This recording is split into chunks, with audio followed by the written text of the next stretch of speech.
রবিবার দিন সন্ধ্যের সময় সাজুগুজু করে কর্তার গিন্নি মিলে দেখো চলে আসলাম এই বিয়েবাড়ি। এই বিয়েবাড়িটা দেখে চিনতে পারছো? দেখো, এটা সেই বিল্ল পতঞ্জলি যেখানে আমার মেয়ের বিয়ে হয়েছিল। এই দেখো এখানে ছবিটা দেখো, পাত্রপাত্রীর ছবি একটু দেখালাম। এবার চলো ভেতরে যাওয়া যায়। দেখো কেউ আসেনি, এসে দেখি আমি আর আমার কর্তা এসছি। তাও এসছি প্রায় 7:15 বেজে গেছে। অনেকক্ষণ ধরেই বসে আছি, একটু ফটো তুলছি, তা ওরাও তৈরি হয়নি। আমরা তাড়াতাড়ি এসছি, আমাদের আজকের দিনে 2টো বিয়েবাড়ি আছে। একটু ফটোও তুললাম। দেখো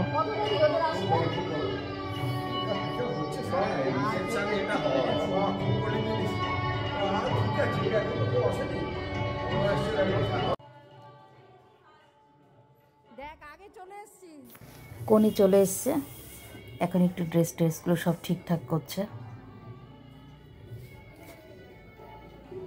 সুন্দর লাগছে, একদম দেবদাস স্টাইলে সেজেছে, ভালো লাগছে। একদম বটল গ্রিন রঙের বেনারসি, আর তার সঙ্গে জড়িটা হচ্ছে কপার কালারের, খুব সুন্দর লাগছে। দেখো একটু সামনের থেকে ফোকাস করলাম। এখনও কিন্তু ওর জায়গায় যায়নি, আমি এখান থেকেই ক্যামেরাটা শুরু করলাম।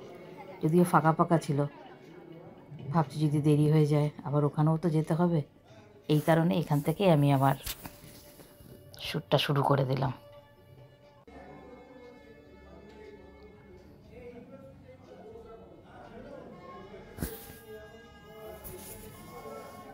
দেখো যতটুকু পারি শেয়ার করার চেষ্টা করছি। এবার ক্যামেরাম্যান একে একে করে ওর যেহেতু ফাঁকা আছে ফটো তুলে নিচ্ছে বিভিন্ন পোজে। এগুলোই তো থাকবে না, সাজিয়েছে, সুন্দর সাজিয়েছে, তো দেরি তো হবেই। আমার মেয়েরও ঠিক এই চেয়ারটাই ছিল। তোমরা পুরনো ভিডিওগুলো দেখতে পারবে, এই চেয়ারটা এখানেই ছিল। বিয়ে মানেই তো ফটো উঠবে, আমরাও একটু তুললাম ফটো। স্টিল কালারের জামা, স্টিল কালারের ব্লেজার, এরা 2 ভাই বোন, এরই বিয়ে। দেখো সামনেই মাঠে খেলা হচ্ছে, 26শে জানুয়ারি ছিল, সেটাও একটু তুলে ধরলাম। শুভ আবার বললো পার্সেল, আবার পার্সেলের ব্যবস্থা করি, কি ঝামেলা, আবার পার্সেলের কি দরকার ছিল। কথা বললাম, খুব মিষ্টি হয়েছে, খুব মিষ্টি হয়েছে।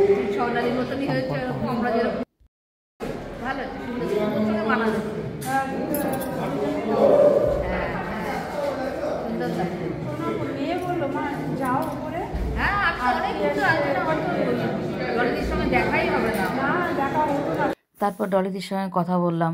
সত্যিই তো ওর বাড়ি থেকে বেরোতেই দেরি হয়েছে, আর দেরি হবারই কথা। বাড়িতে ফুলসজ্জার খাট সাজানো হচ্ছে, ওখানে একটা লোকের থাকার দরকার। তারপরে বাড়ি তো ফাঁকা রেখে আসা যায় না, সেই কাজ হচ্ছে, তো ও আসে কি করে, তাই না? অত বড় বাড়ি ফাঁকা রেখে আসা যায় না, সেই কারণে ওর আসতে দেরি হলো। তারপর একটু যতটুকু যা সামান্য তৈরি হচ্ছে সেটুকু তো হতে লাগে, তাই না? আমরা চলে গেলাম ফুচকা স্টলে। দেখ যা মেখেছিল না, এই বাচ্চাটা যে কী চিনেছে আমাকে, আমার সঙ্গে খেললো, কত গল্প করলো, এসে এসে জড়িয়ে যাচ্ছে। তারপরে ওকে একটু নিয়ে নিলাম, ক্যামেরা বন্দি করলাম। এরপরে তো যেখানে দাদার মুখটা একটু নিই, ফুচকালাকেও দেখো শেয়ার করলাম। স্পেশালটা না খেলে হয়। ফুচকা খেলাম, স্টার্টার খেলাম, বেশ ভালো লাগলো।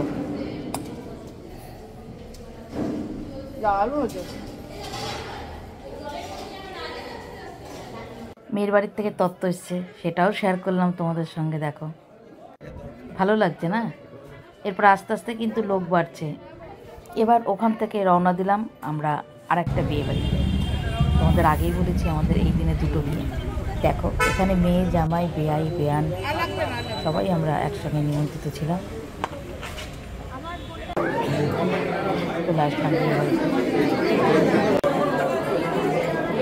আমাদের অনেকটা রাতই হয়ে গেছে, যার জন্য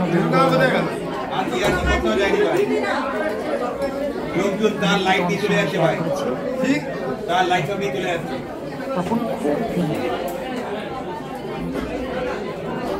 এত ভিড় ছিল ছিল যে আমি ক্যামেরা ও অনেকদিন পর দেখা হচ্ছে। হ্যাঁ অনেকদিন পর।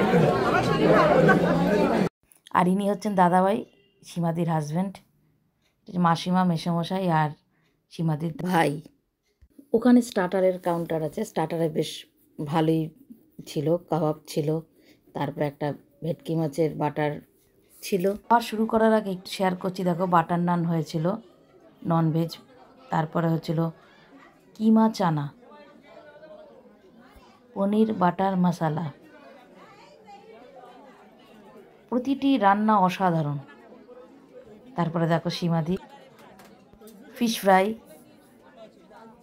ক্যামেরাটা যেহেতু আমার হাতে, আমি আর ঘোরাতে পারিনি, সীমাদি আমাকে জড়িয়ে ধরে বলছে, রত্না একটুখানি দেখে বুঝে নিও, ও একা মানুষ, দাদাভাইও একটু অসুস্থ, যার জন্য পারেনি, একার ওপরই চাপ। মাটন বিরিয়ানি করেছিল দেখো, আর চিকেন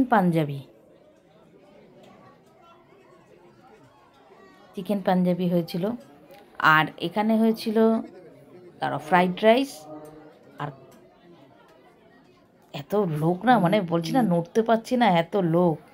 ফ্রাইড রাইস হয়েছিল, আর সাথে হয়েছিল ফিশ কালিয়া, কাতলা মাছের ফিশ কালিয়া, মাছের সাইজগুলো কিন্তু বড় ছিল, চাটনি, পাঁপড়, আর মিষ্টি হয়েছিল, নলেন গুড়ের মিষ্টি, খুব সুন্দর। আর গোলাপ জামুন, এই যে দেখো, আর জল তো ছিল, আর ওখানে আইসক্রিম ছিল, আর নিচে ছিল মশলা পান।